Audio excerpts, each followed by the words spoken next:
Hello, everyone, and welcome to an update on Dan Duggan. Many of you have seen me speak about him on my channel before, and we are joined once again by Robbie Barwick from the Australian Citizens Party to talk a little bit more about his case, and we'll probably start with a little bit of a recap. First of all, Robbie, thanks for joining me again. Thanks, Daniel. Happy New Year. Happy New Year. Happy New Year. Yeah. So I'm assuming that a lot of people on my channel are already familiar with it, but just in case, can you give us a really brief overview of who Dan Duggan is and what kind of trouble has he got himself in here? Dan Duggan is a former American Navy Top Gun pilot who met and fell in love with an Australian woman, became an Australian, became a naturalised Australian in 2012, so an Australian citizen. He has an Australian family of 6 children. And suddenly in 2022, he was arrested one day, October that year, dropping his kids off at school under a 2017 indictment put out by a secret grand jury in America and the indictment was for training Chinese pilots in South Africa back in 2011, 2012. And he's been held for over 2 years, 2 years and 2 months now, 2 years and 3 months, often in solitary confinement. Even though he's broken no Australian laws, he's been held in Australian prisons, awaiting extradition to the United States. And so he's been fighting that extradition, and it's been dragged out for this amount of time. We'll talk about the details, but essentially the dispute is whether he qualifies for extradition at all. And there's a bigger political question of why is his activities back in 2011, 2012 in relation to China being used against him all these years later, when there were no tensions with China then as there are now, where it's made it look like he's basically training the enemy, which he definitely was not doing when he did the training at the time. Right. So when he was training fighter pilots he was a fighter pilot, and he was training pilots, ordinary pilots in South Africa, just like many other people from Western countries were. He didn't arrange who the clients were. He was just at a training center. But he is the only one that they're cracking down on for this. Yes. And then also the interesting thing is that they're bringing the China element into this, even though he was in regular contact with people in the government in Australia, and who even brought people in from the US to say, listen, this is what I'm going to be doing in China. This is the kind of business I'm going to be running. I need to make sure that this is all okay. I'm not going to get myself in any trouble for this. And they gave him the green light. Not only they gave him the green light, what we'll do is we'll get into something else, which may be one of the reasons he's going, they're going after him. Yeah. And maybe actually we can expand on that now, because they basically wanted him to cooperate, didn't they, on something that he didn't even really want to get involved in. He got the verbal okay for what he did in South Africa. And Right. although this is a technical point, he actually trained test pilots. Now, test pilots are pilots who train other pilots. And so they've got to know all the different, aspects of flying. And so that's who he was training in South Africa. He did not train military pilots as far as he was concerned. He was not training the People's Liberation Army pilots. He was just training pilots vetted by this South African country. And as you said, he's the only one singled out because a lot of British pilots were there providing similar training. As soon as Dan Duggan was arrested in 2022, and there was a big issue made about this around the world, the British government straight away said, well, our pilots haven't broken any laws. That was also true in Australia. There were Australian pilots involved, and the Australian government couldn't say they've broken laws. Both Britain and Australia have since passed new laws to outlaw what they were doing. But that's the difference between events in 2022, 23 vis-a-vis China and the West, and 2011, 2012, right? Very, very different. But when he was contacted by both Australian and United States intelligence agencies, they said to him in 2012, they said, we know what you've done in South Africa, and we know that you're planning to start a consulting business in China. And because he has a military background in America and is for all intents and purposes, a patriotic person. He didn't become an Australian citizen because he hated America. He became an Australian citizen because Australia became his country, is an Australian family, etc. He had no reason to not want to do things that America or Australia's authorities wanted. So he straight away said, "Oh, if that's a problem, I don't need to do that. If that's a problem." They said, "No, none of that's a problem." They gave him the verbal okay, it was fine. But then they asked him to essentially become some sort of informer for them in China, and they put some pressure on him to do that. And it's when that relationship, which he was initially prepared to do, actually, but when that relationship soured, that's when the troubles began. It was after that the indictment was issued. And so the essence of his story, as far as I can tell, is that the real issue that the American government has with Dan Duggan is what went wrong with the relationship with their intelligence services, but they can't indict him for that. So what they've done is they've cobbled together a bogus indictment related to what he did in South Africa, and they expect the Australian government to do their dirty work for them and accept that this is somehow legitimate and extradite him to the United States to face charges for this. Right. Now, of course, he needed to go through a trial in order to be extradited, and that's the main thing that this is about. This update is about. He went through that trial, and the last time we spoke, I said, "How are they going to do this? Like, it doesn't even seem like it meets the dual criminality requirements." So, what exactly happened? What is he facing now? And obviously, because I know the answer, did they actually end up proving dual criminality? So let's start with what happened to him, when it happened, under the cover of obviously a holiday, and I'll let you take it from here. Well, that's the thing. 23rd of December, which in Australia, this is a country that's Christmas is a big deal, like in many Western countries. So 23rd of December, the day before Christmas Eve, the Attorney General, Mark Dreyfus, announced the decision that he had approved Dan Duggan's extradition to the United States. And he did it under cover of Christmas. And that meant two things. One, very little publicity, compared to what he would Everybody's get busy, yeah. in the normal times of the year. Two, very limited ability to fight this in the courts, because the courts are actually closed. There's far less court time available to actually fight this. And when the decision was made, he could have been extradited anytime from the 1st of January, right? So it's now the 13th of January. You and I are talking. He can be transported anytime from the 1st of January to the 17th of February. And if the government or the US government had wanted to transport him on the 1st of January, then between the 23rd of December and the 1st of January, there's no time for any kind of legal challenge to this decision. Now, sneaky. Yeah. Now, the thing is, this was a decision of the Attorney General. The Attorney General had the power to block this on the grounds that it didn't qualify because of this dual criminality principle.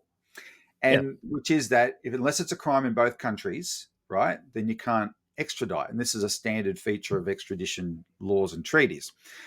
The problem, Daniel, is the nature of our relationship with the United States. For some reason, the extradition treaty we have with the United States is out of the ordinary.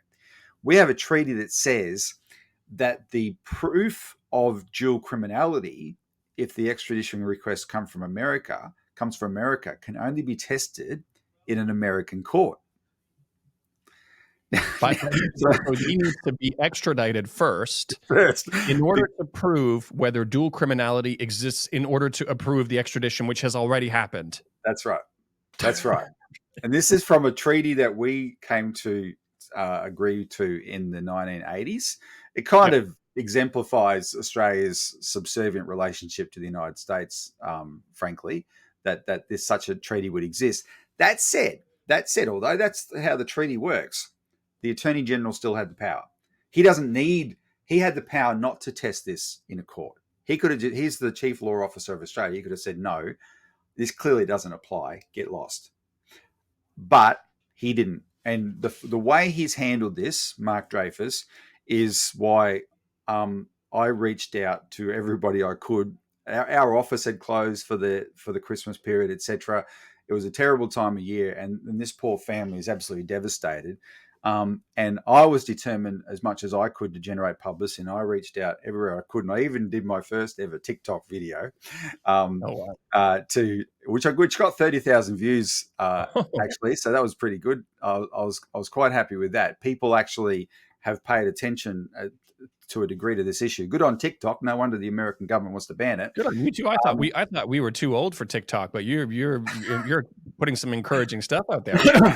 Well, it turns out if you sit on your porch, and I tried to keep it under, you had a 1 minute option, a 2 minute option, and a 10 minute option, Yeah. and I couldn't keep it under the time, so I picked the 10 minute and kept it at 2 minutes. No, there was a 1 minute option and 10 minute option. I picked the 10 minutes and kept it at 2 minutes, but I was angry, so that sort of came through.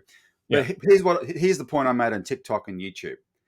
This decision by Mark Dreyfus shows that Australian citizens beware, because our government will not protect us if the country coming after us is the United States.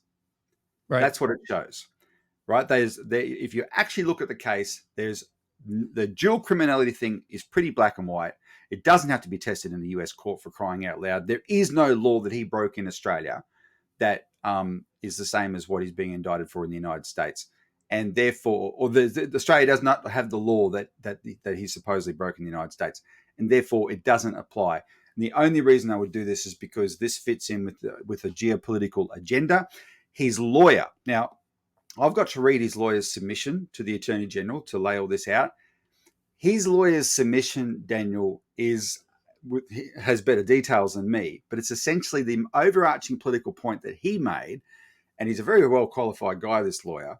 The overarching political point he made is what I've been saying from the beginning, including on your show, which is that this is Australia sacrificing one of our citizens to appease this McCarthyite geopolitical agenda in the United States. And that's why Australia should not buy into it. But because we don't have sovereignty as a country, we are subservient to the United States, we're prepared to sacrifice not just a man who, is a military guy or whatever. No, he has a family of 6 kids and an Australian wife, and they're absolutely destroyed by this, just to appease the worst human beings on the planet who occupy the US Senate and House of Representatives and bloody White House.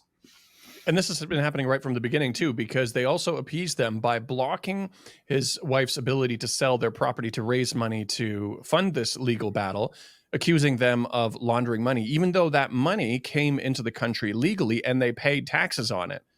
I mean, even aside from all of this, like when you see how how the U.S. treated another Australian, Julian Assange, for revealing what was really important and needed to be revealed for any country that says that's the beauty of our system. We're a democracy and we can face our problems and we can, speak about them and self-correct. I mean, he was instrumental to understanding what was going on. And instead of being celebrated as a hero, he was completely, nearly destroyed by the U.S. and the Australians just sat by. You would think from that they would say, you know what, I'm not really sure he's going to get a fair shake in the U.S. So it's really wild that they can't just, first of all, look at all the facts and see how he's been unfairly targeted right from the beginning. But then even just on the basis of how clear it is that it doesn't meet dual criminality, why do they need to outsource that to the U.S. to decide for Australians if it's a crime in Australia?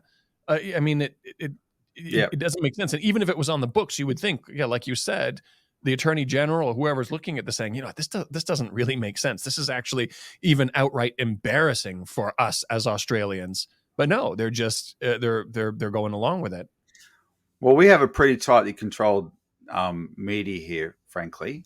Thank goodness for social media. It's the ownership structure of Australian media is very concentrated.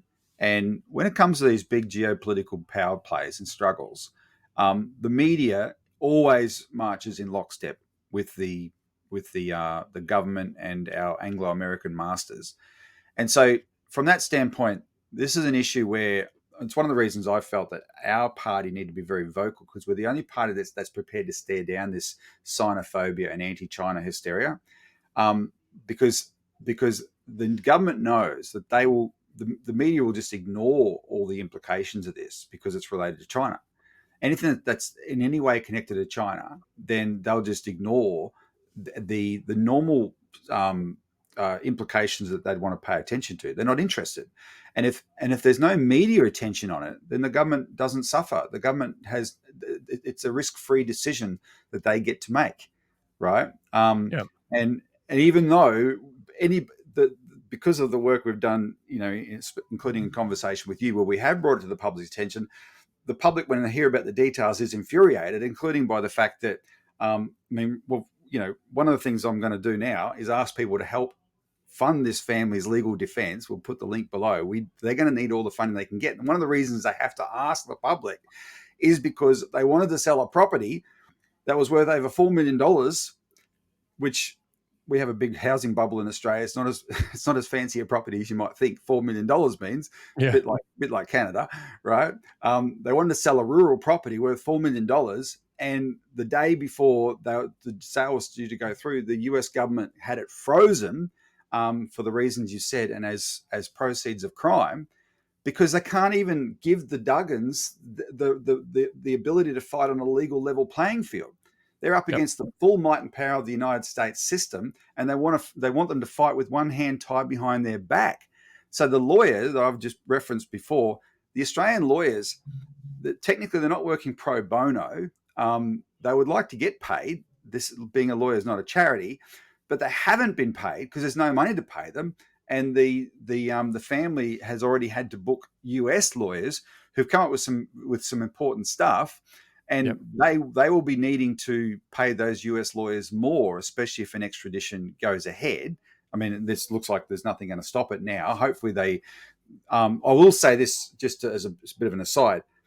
Hopefully, because it's the 13th of January and he hasn't been transported yet, and things are starting to come back after the Christmas break, hopefully there's a chance that they can get an appeal up in the court and at least get the court to look at this decision one last time.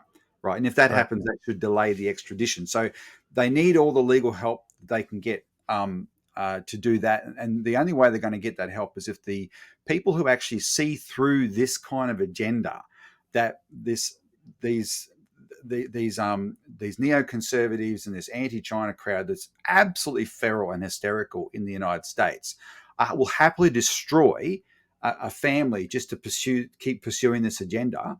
People who can see through that need to get behind this family and support them, because we're the only support they're going to get. They're not getting it from their government. Yeah, and the irony is the reason that they are so kind of, the public is passive about this is because it has a China tie-in. Because, he was doing stuff in China, even though they don't want to look at the facts and say that he had everything clear to make sure what he was doing was fully legal and fully, okay with everybody involved. Because he didn't want to do anything wrong. And the irony is because of the China element, people are kind of siding on the U.S. But what is the components behind that China element? It is that they've been taught to fear how China affects the safety of the U.S. How China affects the safety of Australia. But Australia is not handing its citizens over to China freely. No. What they're doing is they're handing them freely over to the U.S. and outsourcing their own legal responsibilities to say, hold on a second, this isn't a crime in our own country. It's a massive irony. And you're right. This is not only about supporting Dan himself and his family, but look at the implications this is going to have for Australians. It's just, we always, I don't know if I should call it a half joke or not. People are always saying that Australia is a vassal state of the U.S. They say the same thing about Canada often, but it's honestly looking more and more like you can't even say that half jokingly anymore. Well, Trump is talking about annexing Canada, as you know, Daniel, and I'm scratching my head with that. Does that mean Canada becomes a 51st state, or what do you got, 6 or 7 states there, or do they each become individual states and keep that status while they join the United States? But Australians are saying, hang on, get in line. We're the 51st state. You can become the 52nd. Like this is, and they're saying it tongue in cheek, but essentially, and my friend John Lander, the former ambassador to deputy ambassador to China, is actually someone who says that we're already the 51st state in this country. Yep. We have, I always have this map of Australia behind me. The whole northern part of Australia is one big US military base. We've now added to that we've got 3 instances where we've got US military hardware in this country, which is nuclear capable and therefore probably nuclear equipped. But America has a don't ask, don't tell policy. And only for that reason, and we're the don't ask part of it, right? We agree not to ask because otherwise it's in breach of our laws. We're part of we're signatories to a treaty that covers the South Pacific that says there will be no nuclear weapons in this part of the world. But we've allowed nuclear subs, nuclear capable subs, nuclear capable B-52 bombers, and nuclear capable B-2 bombers in Brisbane now. The B-52s are in Darwin and the subs are in Perth. We've allowed nuclear weapons to be here, and the next extension of this is Albanese, our Prime Minister, signed a deal with Biden to give America first dibs on all our resources, so that we've got our national wealth all locked up for the United States as well. And they've turned us into one of what they like to do, their unsinkable battleships for a conflict with China. And that means we don't get to have a say over that. That's just once America has done that, once you are at that status, you get controlled by the United States. That's it. That's what we've done to ourselves. Yet we're being told that the country that's our main threat is the one that doesn't do any of that to us. It just comes and buys us buys our goods and pays really, really handsomely to do that. Yet they're the threat, right? Yeah. Yeah, I don't know if you've seen the video. I have a friend, Charles Liu. He was being interviewed. I think it was on CGTN, and they were talking about the provocations in Taiwan by the U.S. And the host had asked him. He said, if a conflict does break out between the mainland and Taiwan, what would Japan get involved? And he said, no. He said, no, Japan wouldn't get involved. And he said, to be frank, the only, on behalf of the U.S., and he said, to be frank, the only people stupid enough to do it are the Australians. Yep. 100%. Unfortunately, shamefully, that is the case. We've talked ourselves into that position, and it's shocking. But that's where it's been academic up until now, right? People haven't really considered the consequences. There's a gradual awakening where things like the AUKUS deal, where we're signing up huge amounts of money, nearly 400 billion Australian dollars to buy supposedly nuclear submarines from the Americans and the Brits now. Those sort of things make Australians start to ask questions, say, is that what we really want? And then we find out the deal itself, sorry, another quick aside, the deal itself means we've agreed to hand over all this money to 2 countries where they have no obligation to deliver on the goods that we're paying for, right? The whole thing's a total sham. And so those sort of things are making people wake up. But why the Dan Duggan case deserves more attention is because it shows you in this world where our side, the Anglo-Americans and Australians, we are the most sanctimonious bastards on the planet. We're the ones who scream human rights at the drop of a hat. I mean, for crying out loud, seriously, I was just on Twitter before while I was waiting for you. I just saw that Washington Post scumbag Josh Rogan castigates somebody. I think the pink ladies, whatever they call themselves. Code Pink. Code Pink. Because they said they've been to Xinjiang, and he said, did you see all the genocide in Xinjiang? And yet that scumbag has never called what's happened in Gaza for the last year genocide once. There's no death toll in Xinjiang, as you know. You've been there. There's bodies 6 times, yeah. There's bodies meters deep across Gaza, right? But this is a sort of, they just get away with this sanctimony where they're, to their adversaries and enemies, they scream human rights. Nothing they do is in any kind of breach of human rights. They're the great upholders of human rights.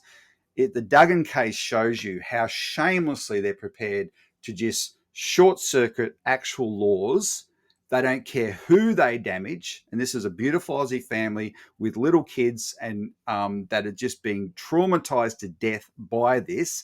But they don't care who they damage because these this great power politics, as John Mearsheimer calls it, right? That's what they're engaged in. And these poor people, they're just people getting caught between the tectonic plates as they grind together in this game of great power politics. But Australians, if they actually saw that, would probably have a different view. And that's why we've got to bring it to their attention because, if we're a nation of laws, then this shouldn't be going ahead. We need to have proper protections for Australian citizens. The US cannot be an exemption to the responsibility of our government to protect Australian citizens. Well, I know I asked about this before. I just kind of want to ask again. It's like, if this isn't in the best interests of Australians, which obviously it isn't, to just start handing over people or allow their journalists to be treated like Julian Assange was, and to just completely subjugate themselves to the US, why are the people in power there in Australia, the powers that be, doing it? Do they really believe that they need America's help in case something breaks out? Are they financially incentivized? Is it a superiority complex that they want to be part of this Western English speaking country club? What is it? All of the above. Hey, it's truly all of the above. We do have the superiority complex where we think that we look at ourselves as an outpost of Western civilization, Judeo-Christian civilization, and that's not all bad, right? Every culture has some pluses and some minuses, right? You don't get to be an established culture without having achieved something and having some good points. So it's not all bad. Where It gets bad is when we can't recognize the good points in other cultures. So here's a 5,000-year-old civilization called China, which has survived successfully for that time and has a system that clearly works. And it's a system that's much bigger and older than just, the Communist Party of China's modern system, right? There's a whole, social, what is it? Communism with Confucian characteristics or whatever they call. Sorry about it. Someone will correct my use of that term. But it's communism as they see it within a Chinese context, right? And the Chinese context clearly works. And again, it's not perfect, but you got to say it's successful. And right now, economically, it's stunningly successful. But all the people I'm always arguing with, by default, they're assuming that China is some backwater, and the things that it clearly is succeeding at, it must be because it's lied, cheated, and stole to get that stuff, right? We're not encouraged to actually see the good in other civilizations, and so that sort of superiority is there for sure. That's where the prejudice comes from. But the other parts is our economy, especially our financial system, is entirely US dominated. Entirely. Our banks, we've got four banks in Australia that control the whole financial system essentially. They're majority United States owned. So they're not really Australian. They're called the Australian Big Four, but they're owned by the United States. The United States is our number one landlord in terms of, foreign landlord for our land and our companies, etc. Right? There's more foreign investment from the United States and secondary the British than anywhere else, and so their financial tentacles are into Australia very, very deeply, and they can pull those plugs anytime they like. And then the other one is this myth which I'm not going to say they've made it up because people can talk themselves into anything, but if you go by the way the political decision makers talk, they act as if they're genuinely scared that without the United States, Australia is vulnerable to an invasion by China. Even though the country they're talking about does not have an historical record of doing that, is more than happy to pay for all the things it wants anyway. And I've had this argument with people, and including journalists at our top newspapers. And I said, well, they're paying for all the iron ore. He said, yeah, well, they'd want to get it for free, right? Oh, we've got to have the United States in here. Well, there's no record of China treating any country like that around the world, right? But we believe that we're somehow a unique target for them, and I think we've done a bit of work on this. We know where that kind of thinking comes from, and how a lot of it is influenced by, well, the big one is the Australian Strategic Policy Institute, which is funded by the United States government and the British government and the Japanese government, and it's funded by the world's biggest weapons manufacturers. So, they have a vested interest in fomenting that kind of paranoia, right. But it's actually older. That paranoia is actually older than ASPI, and a lot of that goes back to a not nice part of our history, which is known as the White Australia policy, where there was this idea that we're this white country inside brown Asia, right? And the Asian or yellow Asia or whatever, but we are uniquely threatened by the yellow hordes if we didn't have the protection of the British and now the Americans. And like I said, there's no, people don't stop to think, well, hang on, the two countries that may threaten us, let's put the cards on the table. Two countries, Indonesia, not Papua New Guinea, Indonesia and China. But look at their histories. Where do they do that to? Where's their history of doing that? When you've got countries with such big populations, they are flat out looking after their own people. They're wise enough not to want to go around the world doing the things that our countries tend to go around the world doing. We're the ones with the track record, not them. Right. Yet we think we're threatened by them, and that actual thinking is very deep in this country. It has a long history, and we're pushing uphill to take that on. And you'll only change that over generations where there's more interaction between the countries. And that's why I think it's really great that the Chinese government has allowed these, what is it? I think it's 30-day visa-free travel now. Is that for Australia also now? Or yeah. Oh, nice. Yeah. I tell everyone, go. It's cheap to get there, right? Based on everything that I watch all your videos, based on everything you've said and whatever. I'm going to come one day. I haven't come yet. I'll come one day. You got it. Got to make the trip. Well, we've got an election coming up this year, so it's sorry about that. So it's a busy year for me. But I'll definitely come as soon as I can. But people need that kind of direct exposure. Yeah. Right. That's, I think, is a positive. Yeah, for sure. Yeah, no, it's all really ironic. It's interesting to hear your conversations with the journalists also saying that, well, China actually wants it for free, as if it wasn't for the U.S., they'd be doing that, when it's actually the U.S. who has a history of occupying lands for their resources, or occupying the oil fields in Syria for so many years and determining where it can and can't go. And then even with America's own allies, as soon as you have something that they want bad enough, with the case with Alstom in France, where they had a hostile takeover to take over France's prized energy company and sell it to GE. That even, who was it? It was an American president, or he said, who needs enemies when you've got friends like the U.S. Or the other quote, they attribute to Kissinger. I've never confirmed it's Kissinger, but to be an enemy of America is dangerous. To be an ally is fatal. Right.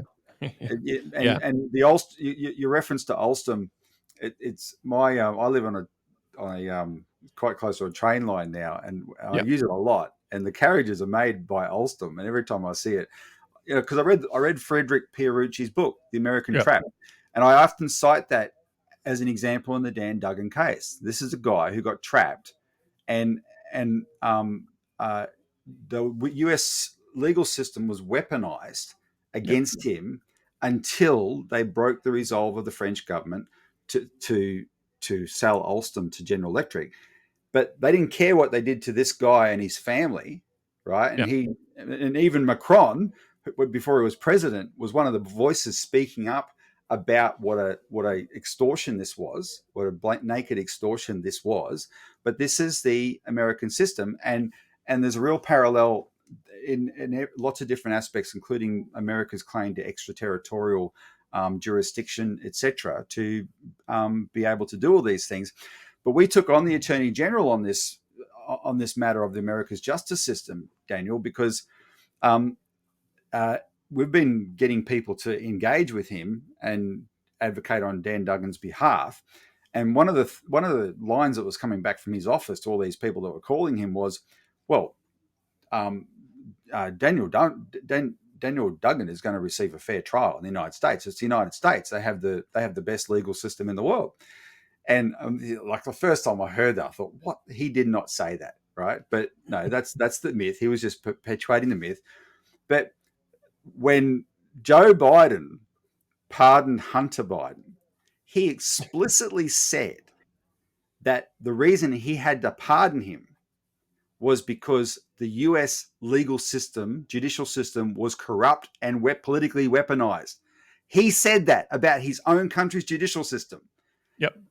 Donald Trump says the same thing because of his legal troubles in America, that the judicial system is corrupt and has been weaponized against him. And so we confronted Mark Dreyfus with, "Listen, you fool, if you're genuine at all, you are saying that this is a legal system above reproach, where the two current presidents, both of them, say it's corrupt and it's politically weaponized. There is no way in this climate of xenophobia that Dan Duggan is ever going to get a fair trial in the United States. He wasn't going to get a fair trial here, for crying out loud. And we're not as bad as the United States. There's no way he was ever going to get a fair trial. He's ever going to get a fair trial in the United States. And what they're going to do is do what Frederick Pierucci detailed in that book. They will exert all manner of pressure. And I don't know yet who who by extension they might also be wanting to go after, to get some kind of plea deal, probably from Dan Duggan, to be able to take this to some, take it up another level, etc. Who knows what? Just because they can, and it's as corrupt as the mafia, but that is what they will do to this family, and they will destroy them in the process. But they don't care, and that's why it's not up to them to care. It's up to the Australian government to care, and that's what makes this decision by Mark Dreyfus such a damn crime. Yeah, so that's remarkable. And so, what should actually before we wrap up, did you manage to pose that question or that point? Because that's a really good one about the two presidents. Even they say it. Were you able to present this argument to them, and what was their response? Not in person. We put it out Okay. in a rather large way through a release we issued. I gave a speech in front of his office at a protest about it. And challenged him on that level. I don't have very much hope at all about this particular individual who is our Attorney General, Mark Dreyfus, that I had no... Once he was involved and it came down to his decision, I knew that Daniel Duggan didn't have much of a chance, mainly because Mark Dreyfus is he has another side to his political career, which is that he's very big in the Zionist networks in Australia. And the reason that's relevant is because it's almost not relevant in terms of Israel. It's relevant in terms of the way that interfaces with American power. And Australia has a version of AIPAC, which is called AJAC, Australia Israel Jewish Affairs Council. They model themselves on AIPAC. And it's just that kind of, these are the people that are pushing Australia to always stay in line with Israeli and US policy. And Mark Dreyfus was one of the first board members of AJAC back in the 1990s, right? So he's very much in the tank of the US government, Israeli government influence in Australia. And someone like him, was he ever going to stand up to the US government and protect an Australian citizen? Well, he had an opportunity, and he hasn't done it. And predictably, and when I say predictably, the family predicted this, that they were warning me that they feared that the decision would come at Christmas, and exactly what they feared took place. He used the cover of Christmas to announce this decision. And without this kind of discussion like we're having now, it'll all be forgotten and a whole family destroyed. Yeah, it sounds like the kind of guy who's more loyal to the clubs that he belongs in rather than the people of Australia. So they did this at Christmas. Why? What's been going on? Have they been trying to push through the actual transportation of him? Like, why the delay now? Because now there's a little bit of an opening, a little bit of a hope that he can try to appeal, even if it doesn't look like he's got much of a chance. But like, what's going on now? What's the Well, we delay? don't know that's all an unknown, and it's an awkward time of year that all the normal programming hasn't resumed yet. Because I don't know, we're culturally a bit different in the Southern Hemisphere because Christmas coincides with summer, Yeah, right? So we have a longer break than people in Northern Hemisphere countries would be used to at Christmas time, and pretty much from mid-December to Australia Day is 26th of January here, so that's yeah. when we celebrate our national day. So that 6 weeks is pretty much, nothing happens politically. The media is all on holidays, etc. The administrative stuff should be coming back by now, and so that's why hopefully there's a chance that something can happen in the courts. But the reason why they haven't all I know is that it was clear that he could have been transported, and once they made the decision, he could have been transported anytime from the 1st of January. So it's a good sign he hasn't been, especially if they can get up some form of an appeal, because that must delay that process. In fact, we've confirmed it does delay the process. The Attorney General has been replying to people. We did force him to respond to correspondence over the Christmas break. He has been replying to people pointing out that the Duggan team have an opportunity to appeal in the courts, and that does, whatever time that takes up is added to the window of opportunity period for the extradition transportation. So that needs to be,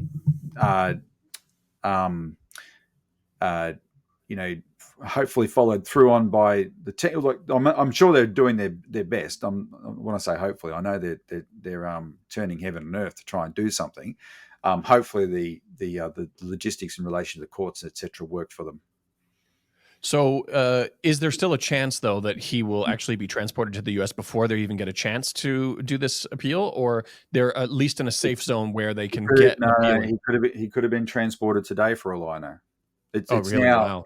Yeah, it's now three. I'm a few hours ahead of you. It's now 3 o'clock in the afternoon, and Yeah. his plane might have left an hour ago for all I know. So it could literally happen at any moment. Yeah, it can literally happen at any moment, unless they get leave to appeal. So they'll have to go to a court and file that. Unless they get, and I know they're going to be doing their best. Unless they get leave to appeal and then they get to go through another legal process, then it could happen any time. If they go through another legal process, would it be a different attorney general, or it would be the same guys looking at it again? Or No, a different court. This was weird about the first 2 years of this legal process. They were in a local court, a magistrate's court, where you go for petty stuff in your local town. okay, And it was bizarre, and that's why after you and I had the first big conversation on this, and we were telling there was a big legal event on the Friday that week. The top silk, they call it, King's Counsel, the top level of lawyer who came in and was very expensive, and they needed to fund him. The main thing he did was pull the plug on the jurisdiction, because he just pointed out it was bizarre that a magistrate was being left this decision, and it's not his jurisdiction anyway. So it'll be in a federal court, and that may change something. At least you have more qualified judges to preside over this. It was that local magistrate that approved the Americans freezing his property sale, his wife's property sale, right? So, however, and I don't want to say too much. I don't know how much trouble I can get in, being slightly disrespectful of the courts like this. This is Australia after all. But it certainly jurisdiction-wise wasn't that great. So hopefully in the federal court he has better qualified lawyers. But no, the Attorney General is the same Attorney General. So he had the power to stop it. He could have just ended all this, and he hasn't done it. And the only other entity now that can overrule him are the courts, if they can get it to court before Dan Duggan's put on a plane. right. Okay. So what can people in Australia do? If they look at this case and either they empathize with Dan and say this is wrong the way he's being treated, or they see the implications it has to their own society and themselves and the precedent it sets for Australians just being handed over whenever the U.S. wants over to them. What can they be doing? I'm assuming he still has a fund raising campaign. Is there anything else they can do? Are there, Well, there's two things, but yeah, I really want to emphasize. I really want to emphasize the funding, because crowdfunding can be very effective, and you can give a little or you can give a lot, but it all adds up. And it's the only way this family has survived for 2 years, because of the way that they've had everything rigged against them. So the Free Dan Duggan website, and we can put the links below, but the Free Dan Duggan website actually has the various ways people can donate directly to the family or to the Legal Fighting Fund. And if you don't want to use the platforms that they use, like Chuffed, which are set up, they make it easy to do it, but then the platform gets a cut. They've also got the bank account. You can put money in directly, right? And this is the way this family has been surviving. What they need to be able to do, the reason it's the most important thing is because right now the legal work defense they've got is all important. They have an yep, excellent main lawyer in Bernard Collaery, who's the former Attorney General of a state, or technically a territory, the Australian Capital Territory. So not the national Attorney General, but the local state one. Um, but he knows his stuff, and the territory that he was the Attorney General of is the Australian Capital Territory, which is where Canberra is. So his role as Attorney General back in the day overlapped all these deep state type spooky institutions that are the ones that have been involved in doing this to Dan Duggan, right? And he himself has been on the receiving end of that. There was a scandal a few years ago, 20 years ago actually, where our government wiretapped the embassy of tiny little East Timor, Timor-Leste, so that yep, we could have an advantage over them in oil negotiations on behalf of a major Australian oil company called Woodside. And we used our version of MI6 to do the tapping.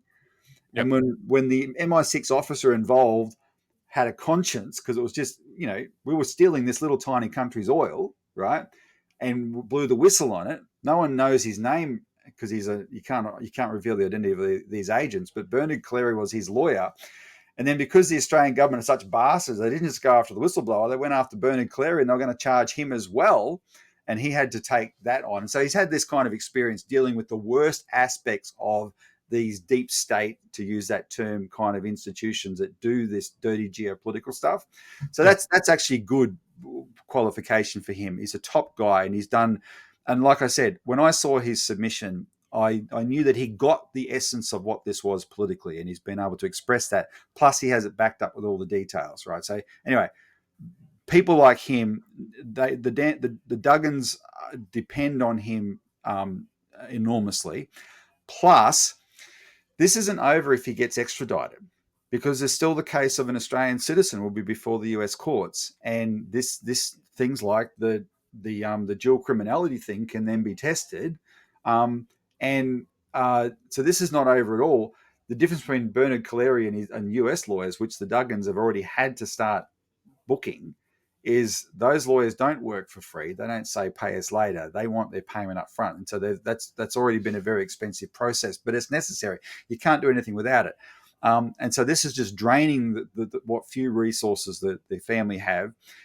Before Christmas, Dan's so desperate, he wrote a letter to the US ambassador to Australia, Caroline Kennedy, John F. Kennedy's daughter, talking about how, as a Boston Irishman, Dan Duggan was raised as a Boston Irishman, like the Kennedys. How on the wall of their family home were two portraits, one of the Pope and one of JFK, right? To appeal to this woman that, I'm from a patriotic American family. This is not fair. And in that, I saw that letter. He gave a heartbreaking account of what his kids are going through. His little kids have enormous emotional troubles Yeah. now, right? Oh yeah, like it's proper. I don't want to say the things I've heard, but the things that little kids can develop under duress and emotional stress, right?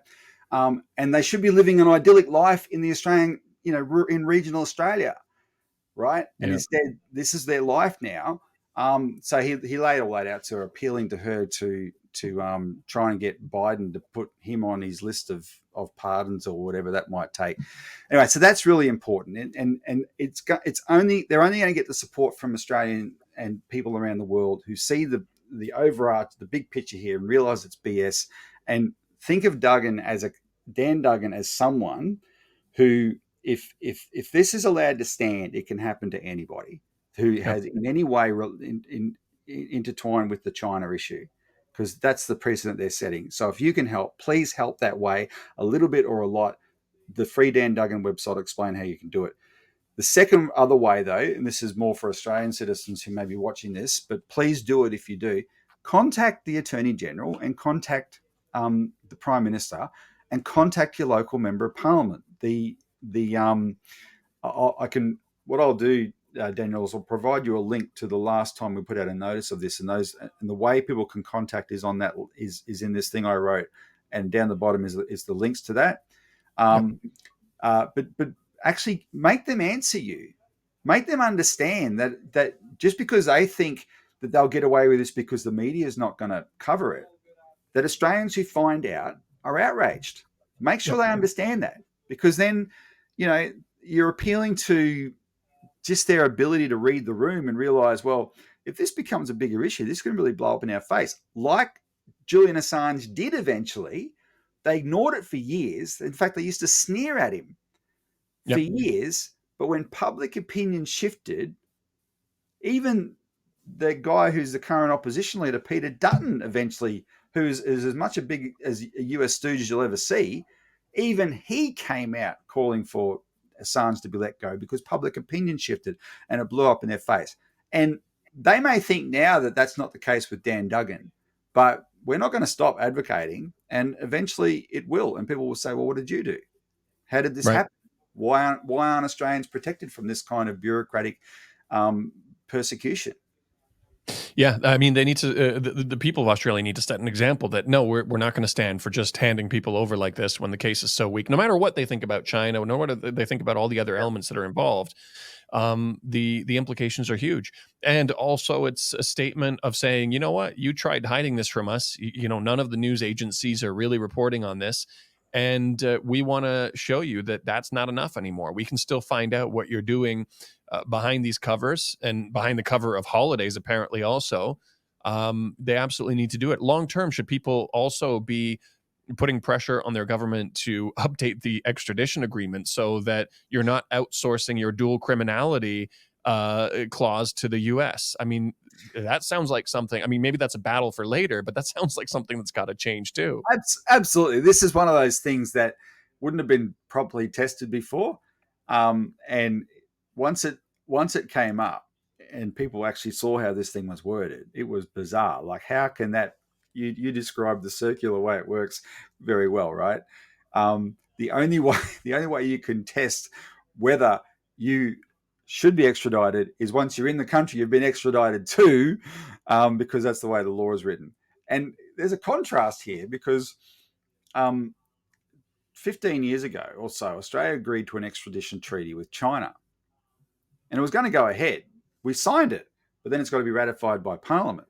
But the ratification coincided with this sudden explosion of anti-China hysteria.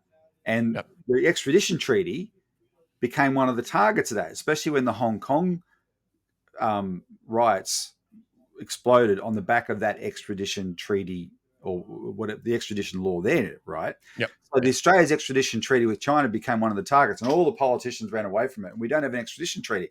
Well, now there's a case of a Chinese person who did commit an awful crime in Australia, who fled to China, and we want him back. And there's no way the Chinese government are trying to protect this guy, not in a million years, right? He threw hot water on a baby in a fit of rage or whatever, right? In a park. It was just a random thing that idiots do. Every country has idiots. We know that. The Chinese government is not defending this kind of behavior or protecting this guy, but we've made it harder because we don't have a working treaty to facilitate an extradition. Now, I'm sure it'll eventually be taken care of, but that's what, we're so paranoid about anything to do with China, right, that we end up shooting ourselves in the foot. And yet while we're so paranoid, we don't pay attention to what we've done with our allies which is infinitely worse, and we've got such a dysfunctional, bizarre treaty. So yeah, we've got to change it. Like with a lot of legal things to do with the United States and the Brits. Yeah, for sure. It doesn't seem like much of what's going on, and the policies are driven by common sense and what's actually needed. But no, Yeah. no. Let's wrap it up there. I will put the links in the description to Dan's website, and people can either contribute to his fund or also reach out to their members of parliament, as you suggested, and really try to raise more awareness about this. Especially considering the implications for all Australians. So, no, thanks very much for joining me today. And if we have another update, we'll get back together, and hopefully it'll be more positive, but we'll see how it goes. Daniel, thank you very much for your interest in this issue. It's been a big help being able to air this on your channel, because it's very much helped with the family as well. So thanks for your ongoing interest. My pleasure. My pleasure. Thanks very much. All right. See you, mate.